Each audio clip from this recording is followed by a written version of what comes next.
Mewabahnya pandemi COVID-19 berdampak pada pengusaha dan investasi sektor angkutan darat yang mengalami penurunan volume muatan barang yang selama ini mengandalkan arus pergerakan barang dari dan ke ibu kota.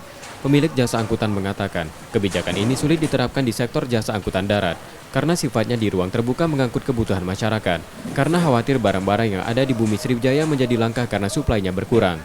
Selain itu, kondisi ini juga berdampak pada sekitar pekerja yang terpaksa menggunakan giliran sehari kerja dan sehari libur. Nah, sekarang saya baru mendapat surat edaran dari Gubernur DKI yang mana menghimbau untuk mengurangi semua kegiatan di ruang terbuka supaya agar dilaksanakan di ruang tertutup atau di rumah masing-masing. Hal ini tidak mungkin bisa kami lakukan karena kami ini bergerak di bidang angkutan, jasa angkutan.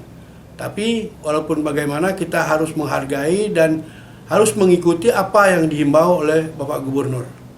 Jadi kalau ditanya dampaknya, ya mungkin dampaknya sangat panjang.